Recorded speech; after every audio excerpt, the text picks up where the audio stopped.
All right, I'm here with Jordan Anderson. Now, Jordan, you are a South Carolina native, so I'm sure that Darlington Raceway ranks up there on one of your favorite tracks.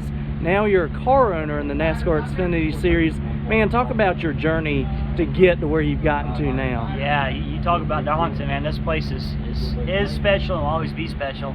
I remember coming here when I was probably 6 or 7 with my dad, sitting in the grandstands over off turn 4, and spending days upon days here coming to watch Xfinity and what was the Busch Series back then, and Cup races here, and running around the infield as a kid. So anytime I get to come here, it's definitely special to be here at the hometown track. Columbia's 30-45 minutes from here, so always been a cool place. Last year was really special, getting that top 10 in the truck race here last year.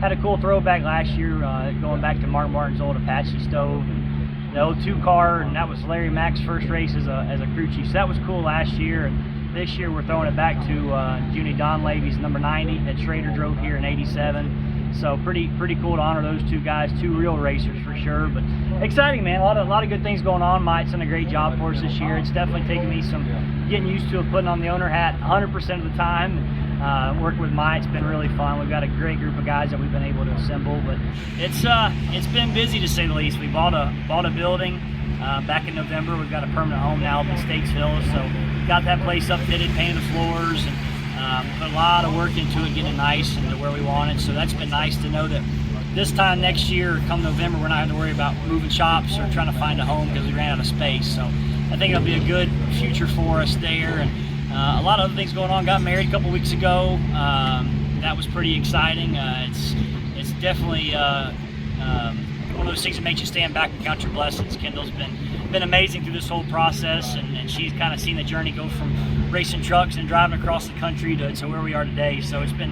exciting to see that chapter continue on. But no, a lot of good stuff's going on. Got a lot of great people behind the scenes that are helping make it all happen. And I still got to pinch myself when we're flying to tracks and not having to drive everywhere. So, but no, it's been good. New challenges present themselves. You get bigger and you build the team up, and you have new things that pose new issues to work through. So we're just working on building our inventory and working really hard on getting stuff consistent. We've got a pool down in our shop now, so really working on getting our stuff out and better that way. But day by day, just trying to make stuff better and improve and be consistent in everything that we do, and hopefully start showing off every week on the racetrack. Yeah, you came up through the grassroots, through the Pro All-Star Series and a few others. Raced at Myrtle Beach Speedway, not too far away from here. Now you have Myatt Snider, who's racing for you. He's done the same thing. Does it really help to that you can relate with him whenever he's in the car? 100%. That's kind of cool. Myatt and I raced against each other. We both came up Bandoleros, Legend cars, super late models. I ran supers, he ran his late model stocks, but came up the same tracks. And being a couple years older than him was always like a step above, just because I was older. But it's really helped, I think, in our relationship when we have our competition meetings on Mondays to be able to kind of break down the race and figure out how we can do better and what the car needs. And as we're building out sim to help make our race cars better, to really get Myatt's feedback, and him and I can really dive into some of that stuff. And I feel like our whole team is built up of guys that are racers and really care about seeing this program continue to grow and are in it for the long haul. So that's been fun. But yeah, I think one thing that I've worked harder on my end is during the race, kind of helping on the engineering side, watching SMT data and figuring out his line and where we can pick up some speed and where he can do better, and relaying that over to the crew chief. So that's one thing that's been fun to work with that during the race.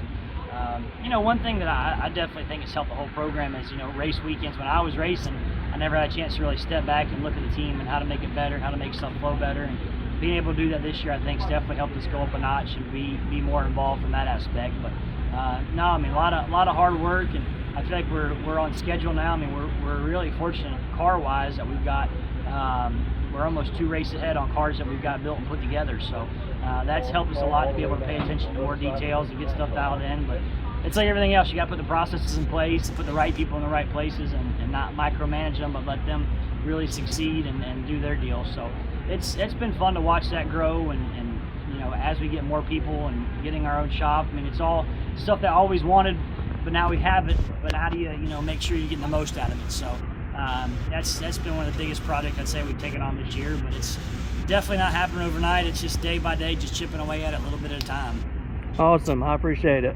Yeah, thank you, man. It's been fun to watch this journey, you and myself. I mean, I remember when you were coming to races when we were running the Pass Series. I just, even to this day, man, I think about, you know, when we were going to those races. That was a cool thing, is that trailer that we ran. A lot of people don't know this. That trailer that we ran for so many times, that gooseneck trailer, that thing went to dirt late model races. It went to, you know, when I had my super late model, it ran all those years in trucks. And we've got our hauler that we've got now, you know, it's got some cool history to it. So I feel like everything that we're doing now, you know, we're going to hopefully look back on it from, you know, 5 years from now and look back on all the stuff that we've done, and hopefully smile about it all and have some more good stories to tell. But appreciate you, and glad to have you back in the track too. Yeah, appreciate it, man. You got to put in the work, put in the hours, and that's how you make it in this series. That's it.